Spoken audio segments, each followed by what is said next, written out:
Donald Trump's chief of staff, Reince Priebus, or as I call him, Reince Priebus, has admitted that Donald Trump, I hope you're sitting down for this, that Donald Trump is considering clamping down on the First Amendment, which you might be aware of, provides for freedom of speech unimpeded by the government. Yesterday morning, there was an exchange between ABC's Jonathan Karl and White House Chief of Staff Reince Priebus. And Priebus said, in no uncertain terms, that yes, the White House is toying with the idea of changing or even abolishing the First Amendment through what they all agree would be necessary, which would be a constitutional amendment. And why? What has caused this?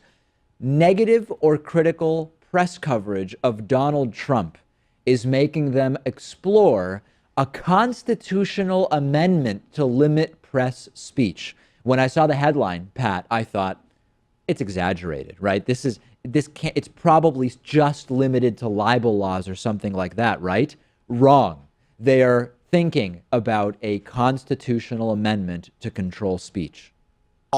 There was what he said about opening up the libel laws, tweeting, the failing New York Times has disgraced the media world, gotten me wrong for 2 solid years, change the libel laws. That would require, as I understand it, a constitutional amendment. Is he really going to pursue that? Is that something he wants to pursue? I think it's something that we've looked at, and how that gets executed or whether that goes anywhere is a different story. But when you have articles out there that have no basis or fact, and we're sitting here on 24/7 cable companies writing stories about constant contacts with Russia and all these other matters. So you think the president should be able to sue the New York Times for stories he doesn't like? I think that newspapers and news agencies need to be more responsible with how they report the news. I am so tired. I don't think anybody would disagree with that. It's about whether or not the president should have a right to sue them. And I already answered the question. I said this is something that is being looked at, but it's something that, as far as how it gets executed, where we go with it, that's another issue. There are articles Trump doesn't like, so he's looking at constitutional amendments to limit press freedom. Jonathan Karl accurately pointed out that in order to do that, in order to do what they're talking about, you would have to amend the Constitution. Is that what you mean, Reince? Yes, it is, says Reince Priebus. And, you know, conservatives always make the argument that liberals are trying to attack or even repeal the Second Amendment when we propose something as simple as background checks for everyone. Which none of them have admitted to. Yeah, now you have the chief of staff of the president verbatim saying that he wants to take a look at repealing the First Amendment or making some sort of change to it. And the reason that they're looking at that is what's even more disturbing. The fact that there's articles that contradict what Trump would like to see written. No matter what your political orientation, you need to be concerned about this. You need to be scared about this, really scared. If you don't care now because it's Trump and your right-wing media, what about when Trump isn't president anymore?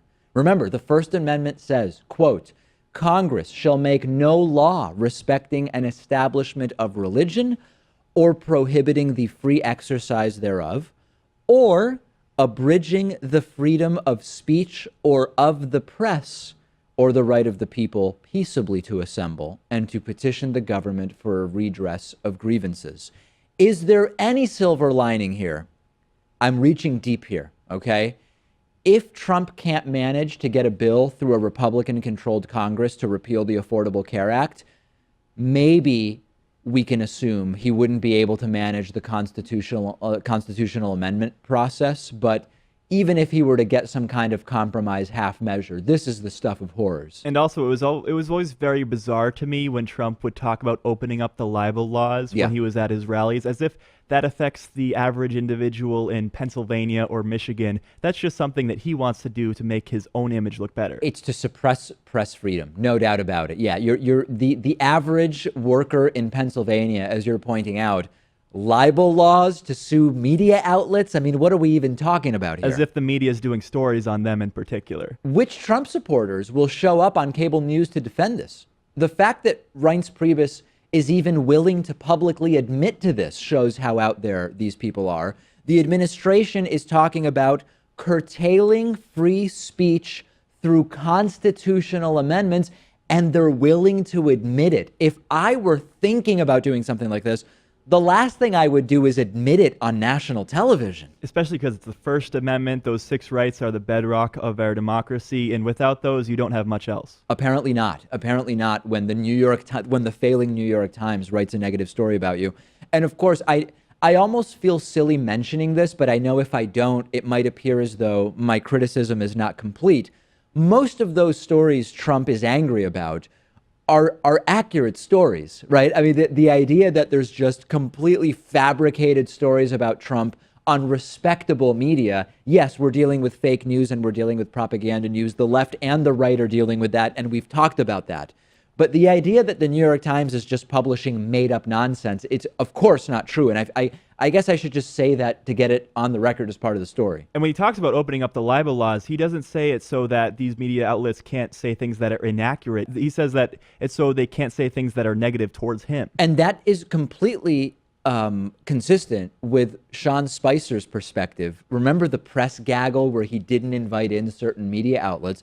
And he said straight up, we're not going to invite people in that are just telling these stories and crafting these narratives, period. So there's no even public assertion that it's merely when someone makes something up. It's narratives that they don't like.